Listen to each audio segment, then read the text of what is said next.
Hi everyone, welcome to the 13th episode of the Now Walk Alone show with me, Prasad. So today, after a long gap, we are back again doing this podcast. Today with us, we have someone very special. Again, a loyal supporter of Liverpool. All of you guys know that next month we have Hari Raya, but today we have Hari Raja joining us to the show. Welcome, bro. Hi, everyone. Thank you for inviting. You'll never walk alone. Yeah, we all walk alone. Okay, before we go to the first topic of the show, hi Raja, just let us know how you became a Liverpool fan, what made you to become a Liverpool fan, and some of your interesting journey being a Liverpool fan till now. Okay, that's quite interesting to tell. Actually, I became a supporter because of my family itself. It has been inherited throughout my father, myself, and my kids. So we have been a Liverpool supporter throughout the family, even to my cousins and everybody. So the first, when I came to realize about Liverpool was in 1989, the time that 1989-90, by the time we won the last so-called Premier League title, right? After that, we just won after 30 years. So that was the first time I got introduced about Liverpool, and that was from my uncle. Okay, so I was a kid going to the field to play football with him. So that's where I heard about the name Liverpool. Although even in my house itself, we had all these Liverpool posters hanging around. But before that, they were I think Nottingham Forest supporters. It was divided into Liverpool and Nottingham Forest. Wow. Because of these bullies, you see. So they had one big posters, I remember, at the stairs there. A Nottingham Forest player versus tackling a Liverpool player. Wow. It was in your house? In your house? Yeah, it was quite an old photo. I think it was surviving more than probably 30 years at that time. Oh, right. So at that time. That long. Wow. Yeah. So, from there, it came to my uncle. And then, my father, my uncle were all Liverpool fan. And myself and all my cousins are also Liverpool fan. And my kids are getting in there. So that's the direction. Yeah. But to be very honest, I think Nottingham Forest is a pretty surprise to me because never heard any Malaysian supporting Nottingham Forest. But that is something I think we are going to acknowledge that they dominated football back then, and we got to acknowledge that. Yeah. Not only them, Derby County was also one of them. Tottenham was one of them. So they are all Liverpool was the one who actually backed all the trophies and showed the entire world, saying that, the English world probably, saying, this is how to be a champion. And some of them are really seriously bragging and say, we had the more trophies and all. So you should understand, they learn from us actually. Agree. I totally agree. I think we thought, like what you said, English football, the definition of domination. I mean, we dominated literally not the English league, but also in Europe, season in, season out. All right, so let's go to the first topic. Things are not as what it used to be back then. All right, so this season, after a tremendous top two seasons, I would say, and we're just sliding down back again, like old days probably, So your thoughts on the performance this season, all right? Why there is a slump for Liverpool, and definitely a realistic finishing. Where could we finish? Are we going to finish inside Europe, inside the Champions League, inside the Europa League, or probably not even that? So your thoughts on it, and a little bit on the European Super League. I know it's a bit in old news now, but as a football fan, do you support European Super League? So your thoughts on these three topics, Mr. Hariraj? Okay. What I will be saying about our season is nothing surprised at what we are actually facing. If you really recall back on our last season, before pandemic, we already having this issue. Okay, it is not something new that we are actually looking at now. See, during the finishing of the season, okay, we already had issue scoring, right? Scoring goals, and you were having also leaving a lot of cheap goals also, isn't it? I thought it was just a honeymoon period for us after winning the league. It continued. Probably yeah. But if you look into the play itself, we were not really into that, right? Probably honeymoon, yes, but we also already struggle I mean, we were having draws. We also had loss along the way, right or not? Yeah. So we had a chance to complete the points, the highest point that EPL have never witnessed. We had all the records. We were breaking all the records. Yeah. But the distraction already happened. The fatigue to the players is already felt. We can see that. Even Van Dijk was also having a lot of issues, you know, living up the defense and all those things. We have seen a lot of goals that came in, isn't it? Yeah. But however, that was also rectified. If you were saying that yes, it was predicted, but Jurgen Klopp has actually rectified the issue. He bought in Jota, which is one of the good signing, I would say. Yes, Yeah, it's a good signing, isn't it? But what really happened was Van Dijk issue. He did not really upgrade his defense. He knew that his defense was actually running in a skeleton crew. He doesn't have the depth over there. Although he had something like, you know, the youths are coming through. But the experienced one, because he already let Matip go away, right? He was another experienced defender there. So he did not add another defender into the crucial area. So he was more relying on the younger ones who can actually develop and step into the position. And what happened was, beginning of the season, which was good because you see Jota was scoring goals and all. He was an immediate impact, isn't it? But the injury that happened into Van Dijk was one of the, I would say, the turning point, because we were heavily relying on Fabinho. Fabinho was actually good. Fab was actually tremendous because he was doing the cover up at the midfield and really covering at the back four. So it was more like, you know, you have to go through Fab before getting into the center backs, right? And not only that, even our playing style was there. We are actually those who are defending at the top, not at the bottom or the middle. No, we were already starting to defend at the top. But what happened is when Fab moved to the center back, the entire rhythm actually breaks down.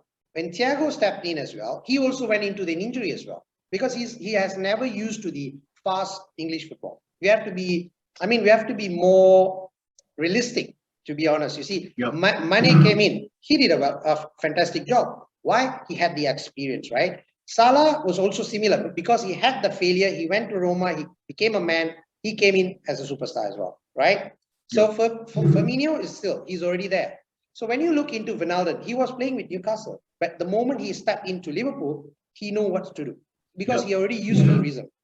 But then when Fabinho came in, right? Fab came in, he was not actually, was played immediately with Jurgen Klopp, because he was actually trained or make use to the rhythm, pace. Then slowly he became a regular starter. But in Thiago, there was no option, because Van Dijk was injured. He needs to come in, and then he got injured as well. So the momentum of the team actually broke. One. Number two, the moment the momentum breaks, the confidence of the team actually already loosen up. And of course, you know what happened in the early season. We had a lot of decisions by the VAR or even by the referees, which actually made ourselves into more trouble, isn't it? So the confidence of the players actually went very, very down, to be honest. And if you can notice, in my opinion, Mane and Salah did not have the link. Probably they had some kind of issues, or probably the ego things are going on. So the play was never there anymore. That we used to see, the link-up play, lines playing between the lines, is no more there. And another issue that we all seen is that we have become predictable. Yes. That's it. We became predictable. Because to stop Liverpool, you just have to do one thing. Simple. Compact your defense, let them cross as much as they can. That's it. Because the moment you compact in the midfield and the defense, you're not going to play within the lines. And we start crossing the ball in and out. We don't have good headers, to be honest, right? You can see how many crosses that put into the box. But finishes, less. Our strength is playing behind or within the line. Okay, playing up the link-up play is where our strength is, right? We don't have a creative midfield, but we have the creative front three. Yes. But the momentum lost, and the team unity also lost, to be honest with you. So I would say it's a factor of luck as well, because of the injuries that we faced. And, the entire referees and all, you guys know, basically have seen the decision as well. Yeah. We don't have to elaborate that. Of course, we are not going to get fined by FA. We are not the... but the fact is that, again, when Jurgen Klopp has a limited resources, where you don't have... the issue with Liverpool now is confidence. Okay, you don't have the confidence. So now you have a pool of players without a depth and without no confidence approaching games. you have a lot of issues, especially the front three who was actually firing, and they were like, you know, everybody was fearing them. Now it's like quite normal. There's nothing. So that is one of the reasons. I mean, it was very well, beautifully explained. You know, I think you would have watched the show earlier, and we were very critical because we just want Liverpool to win. You know, that's the reason we were critical. But you actually really explained very well. I agree to you that that we went literally predictable. It is what we actually spoke few episodes ago, where the front three, we're talking about, okay, a similar kind of a game played by Barcelona, all right, where they have the front three. They played front three since the Ronaldinho's time and so on, you know, and that's the time the Messi comes in to the left, to the right, and Ronaldinho was on the left. So they're still playing front three till date. But if you were to see that the players that they play actually changes every 2 or at least 3 years. All right. So this team is actually playing for the 4th year consecutively. We're talking about Firmino, Salah, and Mane. Okay, they are playing actually for the 4th season consecutively. And I totally agree with you that we became totally predictable. You know, even teams are, sorry to say, but lower teams like Burnley, or even some other teams, Aston Villa, you know, they got to know that we exactly how we play. And what do you say? They actually parked the bus and just halt our whole attacking actually. So we're very well said, Hariraj. And let's move on to the second question. Where realistically you think we finish this season, and a little bit on the European Super League. Okay. Where we will finish is depending on the last few games. We had an opportunity twice, not once, twice. We actually had an opportunity to climb the ladder to the 4th place. If you guys really look into it, right? Even the last game, we had an opportunity, isn't it? But we actually left that thing quite open again. Currently, we are in the 6th place, right? But you must see that Everton is having 1 game in hand as well. So where we'll finish? The thing is, where we'll finish is, depending on how we are rectifying the issue. Like what you have just mentioned, right? We are going on a full-fledged of attack. Okay, it's not that we are not attacking. We are not finishing. That's our issue now. The current issue for the past 2 or 3 games that we were actually going through is even with Real Madrid and all, we actually had the chance. We created more chance. Even in the last game, Mane and Salah and even Firmino link up was super. They were doing good. A lot of chance in the D box. The only issue here is they did not finish. So finishing is an issue. The moment we are on full flash of attack, the back line is already exposed. So the moment counter-attack happens, we are actually living in, right?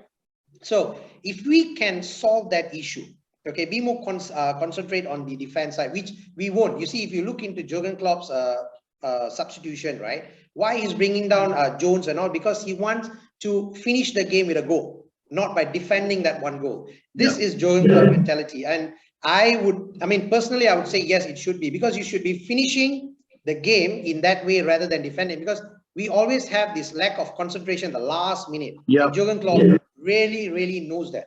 He knows his play better than us, isn't it? Even being a fan, we know. He wants to attack and finish the game, and that's the reason why he's putting up the midfield who can run over to their defense and break the defense line. So if we can rectify the last minute goal, we can realistically, to be honest, we can try to finish on the 4th place going into the Champions League. But Europa League is more likely to me in this kind of things. Based on our current situation and the play. So it's much more sense to predict to go into Europa League. All right, good. So Europa League, and a little bit on the European Super League. It's a good decision. We came out. It's good to come out, but I have a mixed feeling on it. Firstly, we all know why it is there, right? It's because of the greed. It's good money, isn't it? Who doesn't want that kind of money as an owner? As a fan. I probably have a different view on that, probably because I was actually looking at this Florentino Perez, the talk, and he seems to be a pretty discontent with the UEFA, all right, especially UEFA, where even their new format, where from 32 teams, 36 or 32 teams, is going to be 36 now. They're going to add in more teams. And then he's actually pretty tired with the formation. The league's format, the Champions League format. So I think we got to hear both sides. I think it is just a call of just to tell the UEFA that these big clubs are discontent with probably the formats or probably the regulation the UEFA have been placed to them. Or probably during this pandemic, I think these big clubs, because they're paying their players quite hefty. So I believe they have to listen to both sides of the story.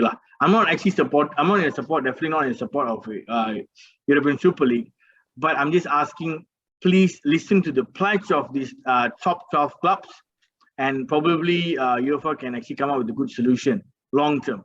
That's my point of view, actually. Well, very true. Like I said, I had the mixed opinion in this. One of it is this. You see, the fact is simple. As an owner, the first one, which is not going to be supporting your statement, it's going to be different, is where, firstly, as an owner that you buy, you invest a lot of money, you want to take up the investment first, right? It's a long-term investment, it's a long-term plan. You need a lot of investment, return on investment, right? As an owner. So that's how owner looks at it. But as a player, as a manager who's involved at the ground, won't have the same feeling, because how many games they have to play? We already packed with a lot of games. You have to first understand that players are human, but for them, money is more important, because you are using a human like a robot. It's like a machine that you're going to operate. Even machine will somehow break down because of overuse. So similarly, having more games will have lack of quality of games and football as well. So at the end of the day, it will die off. That's one point of it. To me, it's greed in one point of it. Second point of it is, I'm supporting you with your statement as well. UEFA has become too dominant to control here and there. And if you look into their format now, the newer format and the older format, they have been like the superior there. It's like nobody can come and cause us any trouble. So whatever decision I'm going to take, it's going to be the final, and I'm going to do whatever I like. It's that kind of concept. Of course, you need this kind of competition to break the ego of this kind of organization. But again, we have to understand that UEFA is an association where they run a competition, which it's already, officially recognized by the world. These are the European Football Association. So you are going to run a private league, which is entirely, you can do that, not an issue, but it could be an additional to it, not supplementary to it. Yes. But to me, like I say, it's more on a greed at the moment. But again, tell me, who won't be greed at the pandemic situation where you need to recover back your cash? See, when I was talking to you on the earlier topic, right, we did not strengthen the defense side of it. Why? Because the pandemic actually really hit the owners to spend the money on hard cash, because clubs didn't want to have that kind of terms anymore. They wanted cash because they need to cover a lot of expenses, isn't it? Yep. So these are the things that owners say, okay, I want the cash because of this kind of issue. So in a way, I would not support, but in a way, I would say there is a reason why it happens. Yes, there's a reason. Yeah. So well said, Hariraj. So let's move on to the big game. The big game this Sunday, Liverpool versus Man United. 2nd May kicks off at 11:30. Sorry, PM, not AM. I'm very sorry about that. Okay. But just want to give you a boost by placing a very pretty background, if you remember still. Inspiring, isn't it? Inspiring. All right, so let's move on to the game. Yeah, so let's move on to the game. Sure. See, right, so this is the match preview. Okay. Yeah, so I'm just going to go a little bit on the match preview. Man United have lost just one of their last 15 home games against Liverpool in all competition, winning 10, draw 4, and unbeaten in their last 8 since the 3-0 loss in March 2014. Liverpool haven't lost consecutive games against Man United in all competitions since a run of 4 between 2014 and 2016, with the Reds losing 3-2 at Old Trafford in the FA Cup in January. Manchester United have avoided defeat in both meetings with Liverpool in all competitions this season, winning 1 and 1 draw. The last time they faced Liverpool was as many as 3 times in a season without losing any was in 1998 and 1999 season, where they won twice and drew the 3rd game. With the 8th campaign, they have met more than twice since then.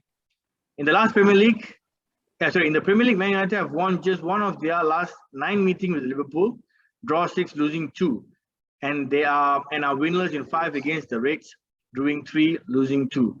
The last had a long winless run against Liverpool in the top flight between December 1989 and October 1992, was 7 games.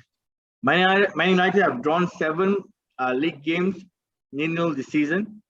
only in 1980 to 1990 they have actually drawn more, which is until 8 games. So this is kind of like a match preview to the Man United Liverpool game. I believe you still remember the Gerrard kiss at Old Trafford. Who would have forgotten that moment with the first penalty going against us, and scoring back four with Fernando Torres, brilliant, was absolutely magnificent, right? Yeah. But you must understand, whatever the statistic now has been shown is more. There's two. I mean, it's quite different now. Why? The first reason is we do not have fans. Fans are the strength of home games, right? Yep. So now we have fanless kind of games. So it's not going to be any difference. Okay, it's going to be the same thing. And I would say even it goes to the Old Trafford or coming back to Anfield, it's going to be the same thing.